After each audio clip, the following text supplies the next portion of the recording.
Saviez-vous que la dette nationale de la France dépasse 2,7 trillions d'euros et elle augmente minute après minute?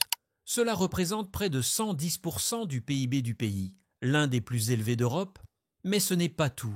Le chômage reste un problème constant, notamment chez les jeunes, tandis que l'inflation grignote discrètement le pouvoir d'achat des citoyens français.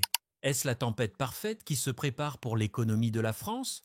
Vous vous demandez peut-être, combien de temps cela peut-il durer? La réponse est plus compliquée qu'il n'y paraît. La France a déjà traversé des périodes turbulentes, mais avec des troubles sociaux croissants, un marché du travail en déclin et des pressions économiques extérieures qui s'intensifient, certains experts se demandent si le pays ne se dirige pas vers quelque chose de bien pire. Le gouvernement réussira-t-il à gérer cette crise imminente? Ou l'économie de la France est-elle en train de se diriger vers un effondrement en 2025? Dans cette vidéo, nous allons détailler les 10 raisons principales pour lesquelles l'avenir économique de la France semble de plus en plus incertain. Restez avec nous, car certaines de ces raisons vont vous choquer et changer votre façon de voir l'avenir de l'une des plus grandes économies tiers d'Europe. Nombre 1. La dette nationale élevée et son impact sur les services publics.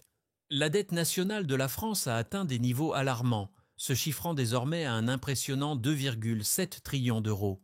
Cette dette représente plus de 110% du PIB du pays, ce qui est considéré comme dangereusement élevé par la plupart des experts économiques. Lorsqu'un pays atteint un ratio dette-PIB aussi élevé, cela signifie que le gouvernement doit consacrer une part importante de ses revenus uniquement au paiement de cette dette, ce qui laisse moins d'argent pour d'autres secteurs vitaux comme la santé, l'éducation et les services sociaux. Mais ce n'est pas tout. Avec la hausse des taux d'intérêt à l'échelle mondiale, le coût de l'emprunt devient de plus en plus élevé. Cela rend encore plus difficile pour la France de suivre le rythme de sa dette croissante. Le gouvernement a déjà du mal à équilibrer le budget et chaque nouvelle crise, qu'il s'agisse de ralentissement économique ou de catastrophes imprévues, l'oblige à augmenter les emprunts, ce qui pousse encore plus la charge de la dette. Les conséquences de cette dette croissante sont déjà visibles.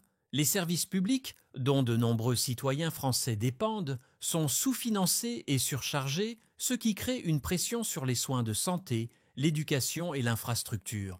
D'autres réductions des services sociaux et des services publics pourraient la suivre, laissant les membres les plus vulnérables de la société exposés. De plus, cette dette croissante pourrait entraîner de futures hausses des impôts, réduisant ainsi encore le revenu disponible des ménages français. Le problème est qu'à mesure que la dette continue de croître, la capacité du gouvernement à résoudre ces défis par des réformes significatives devient de plus en plus limitée. La question demeure, la France pourra-t-elle maintenir la stabilité de son économie ou cette dette colossale pourrait-elle entraîner une crise? Nombre 2. Les taux de chômage et les défis du marché du travail. Malgré le fait que la France soit l'une des plus grandes économies d'Europe, le chômage reste un problème persistant, surtout chez les jeunes. Actuellement, le taux de chômage global tourne autour de 7,1%. Mais le taux de chômage des jeunes est beaucoup plus élevé, avec un jeune sur 5 sans emploi. Cela crée un véritable problème pour le pays, car cela limite le potentiel d'une génération entière de travailleurs. Les jeunes sont l'épine dorsale de l'innovation et de la productivité. Mais s'ils ne parviennent pas à trouver un emploi stable, cela freine leur capacité à contribuer à l'économie. La situation est aggravée par un marché du travail rigide, où des lois du travail strictes rendent difficile pour les entreprises d'embaucher et de licencier des employés facilement.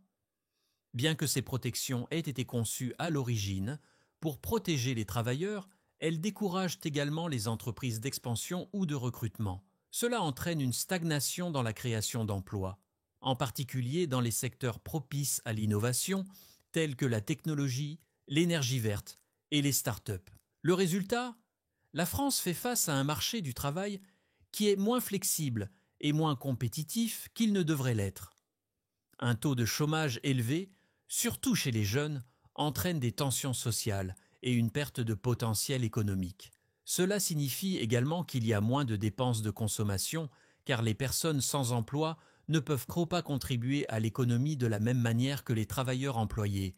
Pour que l'économie de la France se développe et prospère, elle doit réformer son marché du travail pour créer davantage d'emplois, notamment pour les jeunes, et encourager les entreprises à se développer et à embaucher plus librement. Tant que cela ne se produit pas, le marché du travail restera un obstacle majeur au succès économique futur de la France. Nombre 3. Croissance lente et faible productivité. L'économie de la France lutte contre une croissance lente depuis un certain temps. Bien qu'elle soit l'une des plus grandes économies de 100 ans de l'Union européenne, la croissance du PIB en France est restée relativement faible par rapport à d'autres pays développés. Au cours de la dernière décennie, la croissance économique du pays a avoisiné seulement 1% par an, ce qui est bien en deçà du taux nécessaire pour améliorer considérablement les niveaux de vie ou créer suffisamment d'emplois pour suivre la croissance démographique. L'un des principaux facteurs de cette stagnation est la faible croissance de la productivité. La productivité fait référence à la manière dont une économie utilise ses ressources, le travail, le capital et la technologie, pour produire des biens et services. La croissance de la productivité en France a été lente ces dernières années, notamment dans des secteurs clés comme la fabrication et la technologie. Cela signifie que les entreprises françaises ne produisent pas autant de biens ou de services par heure travaillée qu'elles pourraient, ce qui freine la performance économique globale. Pourquoi cela se passe-t-il ? Un facteur important est le manque d'innovation dans certains secteurs. Bien que la France abrite de grandes entreprises mondiales, certains secteurs ont échoué à adopter les dernières technologies ou à rationaliser leurs processus pour rester compétitifs. Par exemple, le secteur manufacturier, qui était autrefois un point fort de l'économie française, a connu une baisse de la croissance de la productivité en raison d'infrastructures obsolètes et d'une réticence à adopter l'automatisation et d'autres avancées technologiques. Cette croissance lente et cette faible productivité constituent des obstacles majeurs à la prospérité économique future du pays. Sans des améliorations significatives de la productivité, la France aura du mal à rester compétitive sur la scène mondiale et à offrir à ses citoyens les opportunités économiques dont ils ont besoin. Nombre 4. L'environnement économique mondial incertain. L'économie de la France n'est pas seulement influencée par des facteurs internes. Elle est profondément liée à l'environnement économique mondial, qui est actuellement plein d'incertitudes. Ces dernières années, les conditions économiques mondiales ont été volatiles, avec des guerres commerciales, des alliances changeantes et des tensions géopolitiques qui ont un impact sur les marchés du monde entier. Cela laisse la France, avec son économie centrée sur les exportations, extrêmement vulnérable aux chocs extérieurs. Un facteur majeur est l'impact continu du Brexit. Le départ du Royaume-Uni de l'Union européenne a créé des perturbations commerciales, en particulier pour les entreprises françaises qui dépendaient fortement du commerce avec le Royaume-Uni. De nouveaux tarifs, des retards aux frontières et des changements dans les réglementations ont ajouté des coûts et des complications au processus d'exportation, nuisant aux entreprises qui avaient déjà du mal à suivre le ralentissement économique mondial. De plus, les tensions commerciales continues entre les États-Unis et la Chine ont créé de l'instabilité sur les marchés mondiaux. Ces deux géants économiques sont au centre du commerce mondial et leurs conflits peuvent affecter des pays comme la France, qui dépendent d'un marché international stable pour leurs exportations. Toute nouvelle escalade de ces tensions pourrait perturber les chaînes d'approvisionnement mondiales, entraînant des coûts plus élevés pour les entreprises françaises et une demande réduite pour les exportations françaises. Enfin, le changement climatique et l'augmentation de la fréquence des catastrophes naturelles représentent un défi à long terme pour l'économie mondiale, y compris pour la France. À mesure que les événements climatiques extrêmes deviennent plus fréquents, les pays du monde entier font face à des revers économiques. Et la France n'échappe pas à la règle. Les inondations, les sécheresses et autres catastrophes naturelles peuvent perturber l'agriculture, le tourisme et les infrastructures, causant des dégâts économiques importants. En résumé, avec autant de facteurs imprévisibles en jeu, l'avenir de l'économie française pourrait être à la merci de forces bien au-delà de son contrôle. Nombre 5. Réforme des retraites et troubles sociaux. La France lutte depuis des années avec la réforme des retraites et la controverse entourant ces changements a déclenché des protestations généralisées à travers le pays. Le système de retraite français, l'un des plus généreux au monde, est sous une pression intense en raison d'une population vieillissante. Avec un nombre croissant de personnes vivant plus longtemps et moins de travailleurs pour les soutenir, la structure actuelle des retraites est insoutenable à long terme. Les réformes proposées par le gouvernement visent à simplifier le système et à réduire les coûts, mais de nombreux citoyens français considèrent ces changements comme injustes ou insuffisants. Les syndicats ont résisté farouchement à ces réformes, entraînant des grèves et des perturbations dans divers secteurs, notamment les transports et l'éducation. Le mécontentement social a provoqué une frustration généralisée, non seulement parmi ceux directement concernés par les réformes, mais aussi parmi le grand public, qui craint d'éventuelles réductions de ses prestations futures. Ce mécontentement social continu, combiné à la pression sur le système des retraites, crée une instabilité significative dans l'économie. L'incertitude entourant ces réformes rend plus difficile pour les entreprises de planifier l'avenir et pour les consommateurs de prendre des décisions financières à long terme.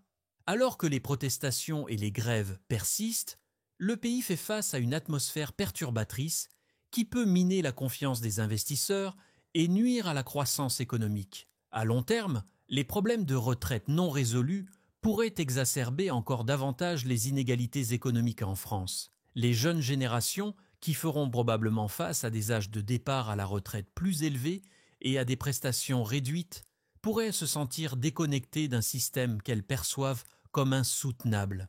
Si ces tensions ne sont pas résolues, les conséquences économiques et sociales pourraient être graves, contribuant à une économie affaiblie. Nous avons mis beaucoup d'efforts dans la création de cette vidéo, et vos retours sont essentiels pour nous. Alors, si vous avez trouvé ces informations utiles, n'oubliez pas de cliquer sur le bouton d'abonnement. C'est juste un clic, mais cela nous aide à continuer de vous offrir du contenu de qualité chaque semaine. Partagez vos pensées dans les commentaires ci-dessous, nous serions ravis de savoir ce que vous en pensez. Nombre 6. La dépendance excessive aux emplois du secteur public. L'économie de la France souffre d'une dépendance excessive aux emplois du secteur public, qui représente une part importante de la main-d'œuvre. Environ un travailleur sur 5 en France est employé par l'État ou dans des postes liés au gouvernement. Bien que le secteur public joue un rôle essentiel en fournissant des services fondamentaux tels que l'éducation, la santé et la sécurité, cette forte dépendance aux emplois gouvernementaux présente des inconvénients. L'un des principaux problèmes est que le secteur public a tendance à être moins innovant et dynamique que le secteur privé. Les emplois publics sont souvent plus stables, mais ils manquent d'opportunités de croissance et de compétitivité que l'on trouve dans les entreprises privées. Le secteur public n'est pas toujours aussi adaptable aux conditions du marché en constante évolution ou aux avancées technologiques, ce qui peut limiter la productivité et la croissance économique globale. De plus, la flexibilité du marché du travail en France est entravée par cette forte dépendance aux emplois du secteur public. Avec autant de personnes travaillant dans des rôles gouvernementaux, il y a moins d'incitation à rechercher des opportunités dans le secteur privé, qui tend à être plus entrepreneurial et orienté vers la croissance. Une économie prospère repose sur un équilibre entre emplois publics et privés, avec le secteur privé favorisant l'innovation et la création de richesses, tandis que le secteur public assure la stabilité des services essentiels. Cette forte dépendance à l'emploi public met également une pression sur le budget national, car ces rôles dans le secteur public nécessitent un financement substantiel. Avec la croissance de la dette nationale, maintenir une telle main-d'œuvre publique pourrait devenir de plus en plus difficile. Si ce déséquilibre n'est pas corrigé, la santé économique à long terme du pays pourrait être en danger, car le gouvernement pourrait être contraint de faire des choix difficiles entre la réduction de sa main-d'œuvre ou la réduction des services publics. Nombre 7. Inflation et hausse du coût de la vie. L'une des préoccupations les plus urgentes pour les citoyens français aujourd'hui est la hausse du coût de la vie, principalement alimentée par l'augmentation de l'inflation. Au cours des dernières années, les prix des produits de base et des services ont augmenté de manière constante, tandis que les salaires n'ont pas suivi cette hausse rapide. En 2023, l'inflation en France a atteint 5,2%, une augmentation significative par rapport aux années précédentes, ce qui rend plus difficile pour les foyers moyens d'acquérir les nécessités quotidiennes. L'impact le plus visible de la montée de l'inflation se fait sentir dans le coût des aliments, du logement et des transports. Par exemple, les factures de courses ont explosé, avec des produits de base comme le pain, la viande et les produits laitiers devenus plus chers. Dans les grandes villes comme Paris et Marseille, les prix de l'immobilier ont également augmenté, rendant de plus en plus difficile pour les jeunes et les familles de se loger ou d'acheter une maison. Cette explosion du coût de la vie a mis à rude épreuve les budgets des ménages, laissant de nombreuses personnes avec moins de revenus disponibles. À mesure que l'inflation continue d'augmenter, la confiance des consommateurs diminue également. Les gens sont moins enclins à dépenser de l'argent pour des articles non essentiels lorsqu'ils sont préoccupés par le prix des produits de première nécessité. Cela entraîne un ralentissement de l'activité économique, car une moindre consommation signifie que moins de biens sont vendus et que les entreprises voient leurs bénéfices diminuer. De plus, la hausse du coût de la vie pourrait conduire à des troubles sociaux, car de plus en plus de personnes ressentent la pression d'un système économique qui semble jouer contre elles.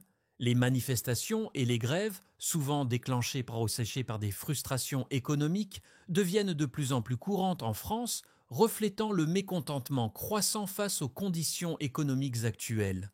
Pour que la France se redresse, elle devra lutter à la fois contre l'inflation et la hausse du coût de la vie. Si ces problèmes ne sont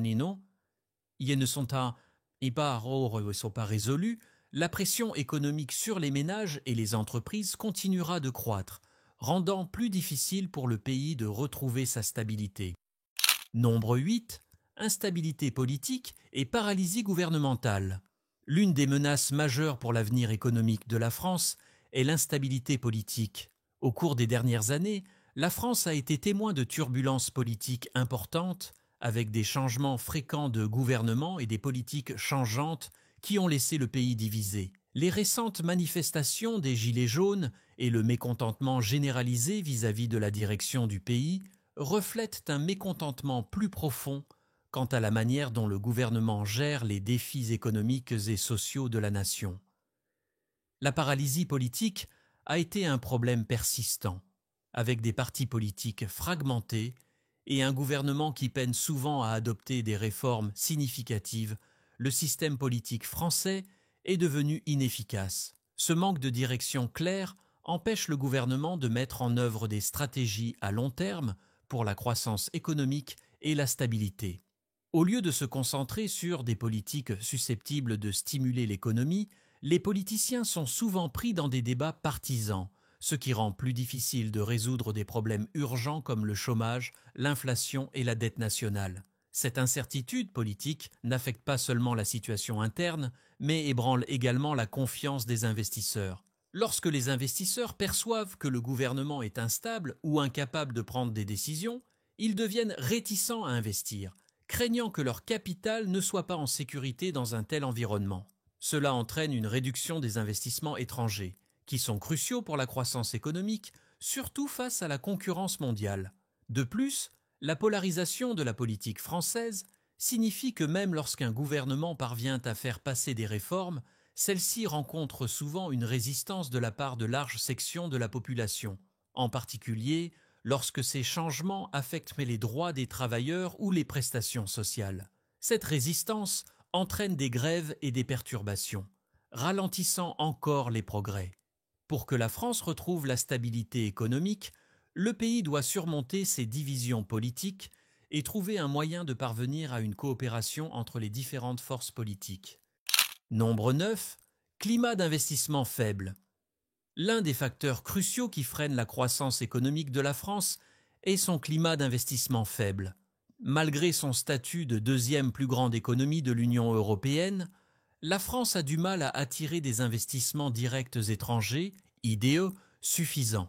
Cela est en partie dû au taux d'imposition élevé sur les sociétés, qui rendent le pays moins attractif pour les entreprises souhaitant investir dans de nouveaux marchés. Bien que le gouvernement français ait introduit des réformes visant à réduire le fardeau fiscal, de nombreuses entreprises estiment encore que le système fiscal est complexe et pénalisant. De plus, La France possède un marché du travail relativement rigide avec des lois du travail strictes, ce qui rend difficile pour les entreprises d'embaucher et de licencier des employés librement. Bien que ces protections aient pour but de sauvegarder les travailleurs, elles créent souvent un climat d'incertitude pour les employeurs, notamment pour les petites et moyennes entreprises, PME.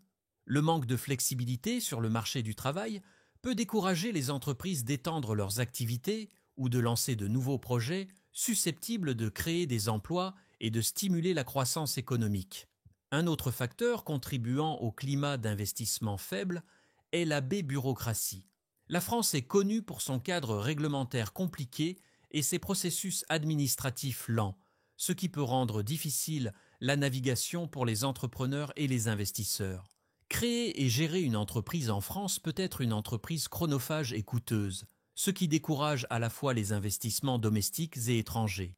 Cette combinaison de taxes élevées, de lois du travail rigides et d'obstacles bureaucratiques crée un environnement où les entreprises sont moins susceptibles de prospérer et d'investir dans la croissance à long terme. Sans un investissement suffisant, l'économie française a du mal à suivre le rythme de l'innovation et de la concurrence mondiale, ce qui conduit finalement à la stagnation. Pour améliorer son climat d'investissement, la France doit continuer à simplifier son système fiscal, réformer ses lois du travail et éliminer les obstacles administratifs qui étouffent l'activité entrepreneuriale. Nombre 10. Dépendance à l'UE et à sa santé économique. L'économie de la France est profondément liée à celle de l'Union européenne, UE, et bien que cela apporte certains avantages, cela rend également le pays hautement vulnérable aux difficultés économiques au sein de l'UE. En tant que membre fondateur de l'UE et acteur clé de sa structure économique, la France dépend largement du marché unique pour le commerce, les investissements et la croissance économique. Cependant, si l'UE fait face à des difficultés économiques majeures, cela peut avoir un impact direct et immédiat sur l'économie française. Une des préoccupations majeures est la santé économique de l'UE dans son ensemble. L'UE a fait face à de nombreux défis ces dernières années, notamment la crise financière, le Brexit et les conséquences économiques continues de la pandémie de 2020 Covid-19. Bien que la France soit l'une des économies les plus solides de l'UE, la stabilité collective de l'Union est cruciale pour son propre succès économique. Une récession majeure ou une instabilité politique au sein de l'UE pourrait affecter le commerce, la confiance des consommateurs et les investissements en France. Le Brexit est un exemple évident de la façon dont les changements au sein de l'UE peuvent impacter la France.